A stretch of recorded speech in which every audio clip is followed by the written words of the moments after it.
السلام علیکم تمام آئیڈیال اساتذہ۔ السلام علیکم تمام پروموٹڈ گزیٹڈ ہیڈ ماسٹرز۔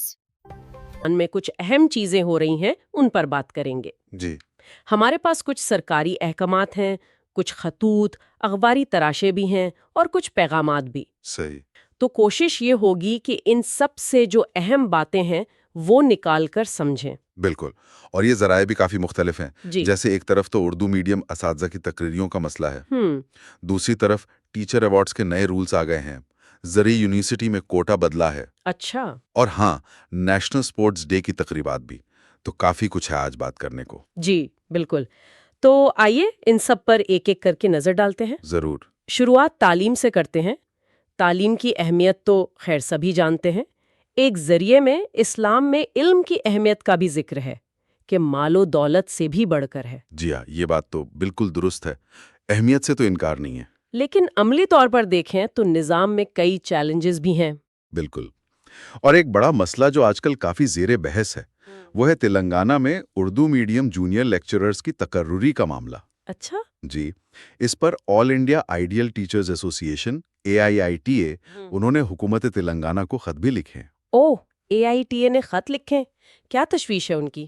مطلب کیا تفصیلات ہیں اس معاملے کی؟ دیکھیے، ہوا یہ کہ TGPSC یعنی Telangana government public service commission نے ایک نوٹیفیکیشن نکالا تھا، نمبر 22، 20 اور 22۔ جی اس کے تحت 1392 جونیئر لیکچررز بھرتی کرنے تھے، اور خاص بات یہ کہ یہ بھرتیاں ہو رہی تھیں کوئی 16 سال کے بعد۔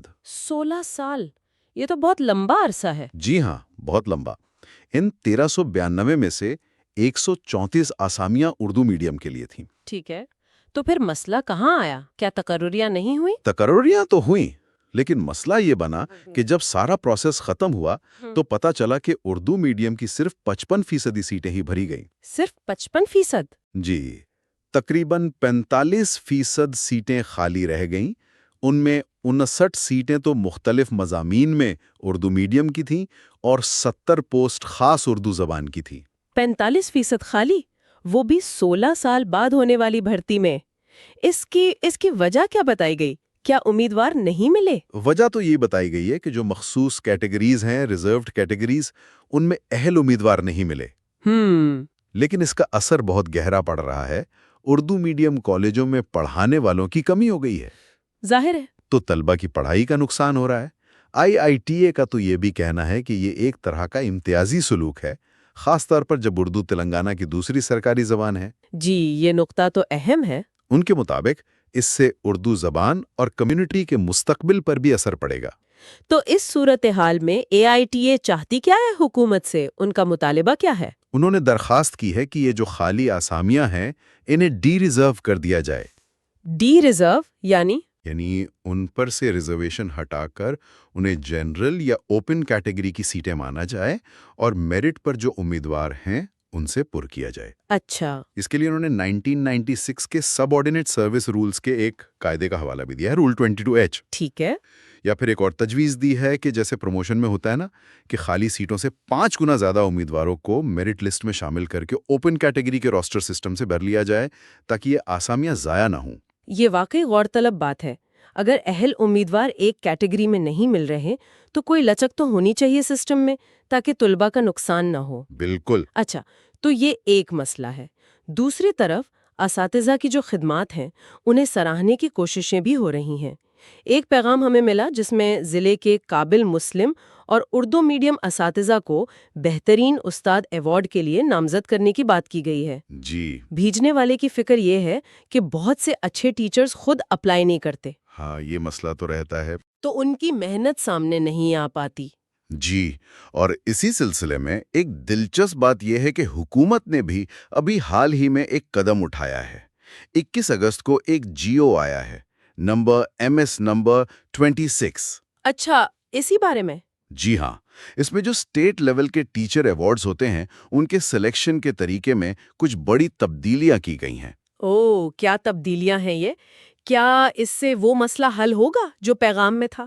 امید تو یہی ہے، کوشش اسی طرف لگتی ہے۔ سب سے بڑی تبدیلی تو یہ ہے کہ اب ٹیچرز یا ہیڈ ماسٹر سے ایوارڈ کے لیے درخواستیں مانگنے کا سسٹم ختم کر دیا گیا ہے۔ ارے واہ، تو پھر انتخاب کیسے ہوگا؟ اب انتخاب کی بنیاد ہوگی غیر معمولی کام یا شراکت، یعنی ایکسٹرا آرڈنری ورک یا کنٹریبیوشن۔ اب صرف درخواست دینا کافی نہیں، استاد کا کام بولنا چاہیے۔ خاص طور پر کچھ ادارے ہیں جیسے TREIS، ماڈل سکولز، KGBV وغیرہ، ان کے ٹیچرز کی پچھلے 2 سال کی کارکردگی دیکھی جائے گی۔ یعنی اب فوکس کارکردگی پر ہے، صرف اپلائی کرنے پر نہیں۔ یہ تو اچھی بات ہے۔ بالکل۔ اس کے علاوہ جو اسٹیٹ سلیکشن کمیٹی ہے وہ بھی نئی بنائی گئی ہے، اچھا، اور یہ بھی طے کر دیا گیا ہے کہ کس کیٹیگری میں کتنے ایوارڈز ہوں گے، جیسے اسکول اسسٹنٹس اور ان کے برابر کے کیڈرز کے لیے 37 ایوارڈز ہیں، IASE اور DITs کے لیکچررز کے لیے 2 ایوارڈز ہیں۔ کل ملا کر 52 ایوارڈز بنتے ہیں۔ یہ تو شفافیت لانے میں مدد دے سکتا ہے، اور شاید صحیح حقداروں تک ایوارڈ پہنچے۔ جی، امید تو یہی ہے۔ چلیں، اساتذہ کی بات چل رہی ہے تو ان کی ٹریننگ کے حوالے سے بھی ایک اپڈیٹ ہے۔ SCERT تلنگانہ نے ہائی اسکول اور ہائر سیکنڈری ٹیچرز کے لیے ایک ٹریننگ کورس کا اعلان کیا ہے۔ جی، یہ 30 دن کا English language teaching certificate course ہے، بنگلور میں ہو رہا ہے۔ RIESI میں۔ اچھا، بنگلور میں۔ جی، 1 ستمبر سے 30 ستمبر تک ہر ضلع سے 25 ٹیچرز بھیجے جانے تھے۔ کہا گیا تھا کہ نوجوان اور تجربہ کار دونوں کو موقع دیں۔ متعلقہ DEOs کو لسٹیں 21 اگست تک بھیجنی تھیں۔ وہ تاریخ تو اب گزر گئی۔ ٹھیک ہے۔ اچھا، تعلیمی نظام میں صرف اساتذہ یا ٹریننگ ہی نہیں، بلکہ جہاں یہ ٹریننگ ہوتی ہے وہ ادارے، ان کا انفراسٹرکچر بھی اہم ہے۔ اسی سے جڑی ایک خبر میڈک ضلع سے آئی ہے۔ جی، وہاں کا ڈائٹ یعنی district institute of education and training, اس کی حالت کچھ ٹھیک نہیں ہے۔ جی ہاں، ساکشی اخبار میں چھپا تھا اس بارے میں۔ یہ ادارہ بنا تھا 1972 میں، کافی پرانا ہے۔ ہاں، کافی پرانا ہے۔ لیکن اب اس کی عمارت بہت خراب حالت میں ہے، سٹاف بھی پورا نہیں۔ 20 منظور شدہ پوسٹوں میں سے صرف 15 لوگ ہیں۔ پرنسپل، سینئر لیکچرر جیسی اہم پوسٹیں خالی ہیں۔ اوہ، نئی عمارت کے لیے کوئی 11 کروڑ سے زیادہ منظور تو ہوئے، مگر کام میں دیر ہو رہی ہے۔ اور پھر فرنیچر وغیرہ کے لیے مزید 5.5 کروڑ چاہیے۔ 11 کروڑ منظور، لیکن کام میں تاخیر؟ یہ تو کافی تشویشناک بات ہے۔ اس سے تو ٹریننگ کے معیار پر بھی فرق پڑتا ہوگا۔ یقیناً، جب تربیت دینے والے ادارے ہی ایسی حالت میں ہوں گے تو پھر معیاری تعلیم کی توقع کیسے کی جا سکتی ہے؟ یہ ایک بڑا سوال ہے۔ بالکل، اس پر توجہ دینی چاہیے۔ اچھا، آخر میں تعلیم کے حوالے سے ایک چھوٹی سی یاد دہانی کرا دوں۔ NMMS اسکالرشپ جو ہے، جی، نیشنل مینز کم میرٹ اسکالرشپ۔ ہاں، اس کے لیے رجسٹریشن کی آخری تاریخ 30 اگست ہے۔ تو اسکولوں کے ہیڈز کو کہا گیا ہے کہ وہ اہل طلبہ کی رجسٹریشن نیشنل اسکالرشپ پورٹل پر وقت پر کروا دیں تاکہ انہیں اسکالرشپ مل سکے۔ یہ بہت اہم ہے، خاص طور پر غریب اور ذہین بچوں کے لیے۔ جی ہاں، چلیے اب تعلیم سے نکل کر تھوڑا روزگار کے مواقع پر بات کرتے ہیں۔ ابھی ہم نے تعلیمی اداروں میں خالی آسامیوں کی بات کی، تو دیکھتے ہیں نوجوانوں کے لیے کہاں کہاں چانسز ہیں۔ جی، کچھ قومی سطح کی خبریں ہیں، جیسے بینک آف مہاراشٹر میں جرنلسٹ آفیسر اسکیل 2 کی 500 پوسٹیں ہیں۔ آخری تاریخ 30 اگست ہے۔ 500؟ یہ تو کافی ہیں۔ جی، اسی طرح جپمر پڈوچیری میں جو ہے وہاں پروفیسرز کی 98 آسامیاں ہیں۔ اس کی آخری تاریخ 18 سپٹمبر ہے۔ یہ تو بڑے اداروں کی بات ہوئی۔ کیا مقامی سطح پر، خاص طور پر جیسے ٹیکنیکل ٹریننگ وغیرہ میں کچھ ہے؟ بالکل ہے۔ کریم نگر میں جو گورنمنٹ ITI ہے، انڈسٹریل ٹریننگ انسٹیٹیوٹ، وہاں داخلے کھلے ہیں۔ اچھا، ITI کورسز میں 137 سیٹیں ہیں اور ATC یعنی ایڈوانس ٹریننگ سینٹر میں 141۔ خاص بات یہ ہے کہ ان پر کوئی ریزرویشن نہیں ہے، اور ٹاٹا کمپنی کی طرف سے روزگار کی گارنٹی بھی ہے۔ ٹاٹا کی گارنٹی؟ واہ! جی، صرف SSC پاس ہونا چاہیے۔ آخری تاریخ 28 اگست ہے۔ یہ ہنر سیکھ کر اپنا کام شروع کرنے کے لیے بھی اچھا موقع ہو سکتا ہے۔ بالکل، ٹاٹا کی گارنٹی اور کوئی ریزرویشن نہیں، یہ تو کریم نگر کے نوجوانوں کے لیے بہت اچھی خبر ہے۔ جی، اس کے علاوہ عادل آباد ضلع سے متعلق ایک اخباری تراشے میں 880 منڈل ودیا والنٹیئر یا اسی قسم کی کوئی تعلیمی اسامیوں کا ذکر بھی ملا ہے۔ 880؟ ہاں، تعداد تو بہت بڑی ہے، حالانکہ تفصیلات زیادہ نہیں ہیں اس میں۔ جی، یہ تعداد واقعی قابل ذکر ہے۔ اس پر مزید جاننا چاہیے۔ ٹھیک ہے، تو روزگار کے کچھ مواقع ہیں. اب ذرا سماجی مسائل اور کمیونٹی کی سطح پر جو سرگرمیاں ہو رہی ہیں ان کا جائزہ لیتے ہیں. لگ رہا ہے اساتذہ کی تنظیمیں اپنے مطالبات کے لیے کافی ایکٹیو ہیں. جی ہاں، کافی سرگرم ہیں. ابھی ہم نے AITI کے خط کا ذکر کیا تھا، اب احتجاج کی بھی خبریں ہیں. اچھا، 23 اگست کو یعنی کل ہی حیدرآباد میں USPC یعنی اپادھیایا سنگھالا پراٹا کمیٹی، ان کی طرف سے ایک مہا دھرنا کا اعلان تھا. مہادھرنا کیا مطالبات ہیں ان کے؟ ان کے پوسٹر کے مطابق اہم مطالبہ تو PRC یعنی پے ریویژن کمیشن کی سفارشات کا نفاذ ہے. وہ چاہتے ہیں کہ یہ 1 جولائی 2023 سے نافذ ہو. اس کے علاوہ 5 مہینوں کے جو DA کے بلز رکے ہوئے ہیں ان کی فوری ادائیگی اور کوئی 700 کروڑ کے دوسرے بلز جو کابینہ سے منظور شدہ ہیں ان کی ادائیگی بھی چاہتے ہیں. لگتا ہے PRC اور DA کو لے کر اساتذہ میں کافی بے چینی ہے. کیا صرف یہی تنظیم احتجاج کر رہی ہے؟ نہیں، ایک اور پیغام میں تلنگانہ JAC یعنی جوائنٹ ایکشن کمیٹی، ان کے پروگرام کا بھی ذکر ہے. انہوں نے تو 12 اکتوبر کو چلو حیدرآباد کا اعلان کیا ہے. چلو حیدرآباد؟ جی، اور دعویٰ ہے کہ 1 لاکھ لوگ آئیں گے. اس سے پہلے سپٹمبر میں 8 سے 19 تاریخ تک وہ اضلاع میں بس یاترا بھی کریں گے. مطالبات ان کے بھی ملتے جلتے ہی ہیں: بقایا جات کی ادائیگی، دوسرے مسائل کا حل. تو اساتذہ کے محاذ پر تو کافی ہلچل ہے. اچھا، تعلیم اور اساتذہ کے مسائل اپنی جگہ، زراعت کا شعبہ بھی ریاست کے لیے بہت اہم ہے. خبر یہ ہے کہ Acharya Jayashankar Telangana state agricultural university نے اپنے ڈگری کورسز میں داخلے کا جو کوٹا سسٹم ہے وہ بدلا ہے. ہاں، یہ ایک دلچسپ تبدیلی ہے. پہلے ایسا تھا کہ کسان خاندانوں کے بچوں کے لیے کل ملا کر 40% کوٹا ہوتا تھا. جی، اب اسے تقسیم کر دیا ہے، کسانوں کے بچوں کے لیے 25% اور کھیت مزدوروں کے بچوں کے لیے 15%. کھیت مزدوروں کے بچوں کے لیے الگ سے 15%؟ جی، شاید مقصد یہ ہے کہ ان بچوں کو بھی زرعی تعلیم کے زیادہ مواقع ملیں، علاقے کے اسکول میں پڑھا ہو. اچھا، رورل ایجوکیشن لازمی ہے جی، تاکہ اس کا فائدہ واقعی دیہاتی پس منظر کے بچوں کو ملے. یہ شرط تو ٹھیک لگتی ہے. اچھا، اب ایک اور اہم طبقہ ہے، ملازمین اور پینشنرز کا. EPF کی ہائر پینشن اسکیم ہے EPS 95. اس کے بارے میں بھی کچھ اپڈیٹس ہیں؟ جی، خبر کے مطابق اس اسکیم میں کم سے کم پینشن 1500 روپے ماہانہ ہے اور بتایا گیا ہے کہ تقریباً 81,48,000 لوگوں نے زیادہ پینشن والا آپشن لیا ہے. اچھا خاصا نمبر ہے. جی، اور ایک اور اہم بات یہ ہے کہ اگر کوئی EPF ممبر دوران ملازمت انتقال کر جائے تو اس کے گھر والوں کو جو ایکس گریشیا یعنی مالی امداد ملتی تھی جی وہ 8.8 لاکھ سے بڑھا کر 15 لاکھ روپے کر دی گئی ہے. 15 لاکھ؟ جی، یہ تو کافی اضافہ ہے. جی، یہ اضافہ 1 اپریل 2026 سے لاگو ہوگا اور اس رقم میں ہر سال 5% کا اضافہ بھی ہوگا.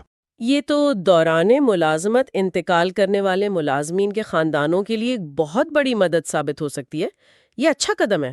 جی بالکل. چلیے اب آخر میں تھوڑا کھیل کود کی طرف آتے ہیں. قومی یوم کھیل، نیشنل اسپورٹس ڈے، اس کی تقریبات بھی شروع ہو رہی ہیں؟ بالکل. قومی یوم کھیل تو ہوتا ہے 29 اگست کو، میجر دھیان چند کے یوم پیدائش پر. ہاں جی. لیکن اس سال تلنگانہ میں یہ صرف ایک دن کا نہیں بلکہ پورا ہفتہ منایا جا رہا ہے. 23 اگست سے 31 اگست تک؟ پورا ہفتہ؟ جی. ہمیں میڈک ضلع کا شیڈیول ملا ہے، اس سے اندازہ ہوتا ہے کہ کافی کچھ پلان کیا گیا ہے. کیا خاص سرگرمیاں ہیں اس شیڈیول میں؟ کیا صرف رسمی چیزیں ہیں یا کچھ عملی بھی؟ نہیں، یہ کافی عملی پروگرام لگ رہا ہے. 23 کو ماحولیات دوست مقابلے تھے، 24 کو رن ڈے ہے، 25 کو ہیلتھ ڈے پر بڑا ہیلتھ کیمپ ہے. اچھا. 26 کو 35 سال سے زیادہ عمر کے ویٹرنز کے لیے کھیل ہیں. 27 کو دیشی کھیل یعنی ہمارے روایتی کھیل اور ثقافتی پروگرامز ہیں. دیسی کھیل بھی شامل ہیں. جی. 28 کو اسکولوں کالجوں میں فزیکل لٹریسی ڈے ہے. 29 کو اصل یوم کھیل پر میجر دھیان چند کو خراج عقیدت اور دوسری سرگرمیاں. 30 کو پھر دیسی کھیلوں کی بحالی اور کوچز کے لیے ورکشاپس اور 31 کو فٹ انڈیا سنڈے کے طور پر سائیکلنگ. واہ، یہ تو واقعی بہت جامع پروگرام لگتا ہے. مطلب صرف رسمی نہیں بلکہ صحت، ثقافت، ہر عمر کے لوگ سب کو شامل کرنے کی کوشش ہے. جی بالکل. مقصد یہی ہے کہ میجر دھیان چند کو خراج تحسین تو پیش کیا ہی جائے، ساتھ ہی کھیل کے جذبے کو عام کیا جائے، صحت مند زندگی کی ترغیب دی جائے اور ہر سطح پر کھیلوں میں شرکت بڑھے. صحیح. کچھ نعرے بھی استعمال ہو رہے ہیں، ہر گلی ہر میدان کھیلے سارا ہندوستان، اور کھیلے بھی کھلے بھی، اور سوشل میڈیا پر ہیش ٹیگ کھیلے گا دیش، ہیش ٹیگ NSD 2025 جیسے ہیش ٹیگز بھی۔ تو آج ہم نے تلنگانہ میں تعلیم، روزگار، سماجی سرگرمیوں سے جڑے کئی اہم پہلو دیکھے۔ ایک طرف اردو میڈیم لیکچرز کی خالی آسامیوں جیسا سنجیدہ مسئلہ ہے، تو دوسری طرف ٹیچر ایوارڈز کے نئے قانون، زرعی یونیورسٹی میں کوٹے کی تبدیلی، ملازمین کے لیے پینشن اور ایکس گریشیا میں بہتری، اور قومی یوم کھیل جیسی مثبت سرگرمیاں بھی ہیں۔ بالکل۔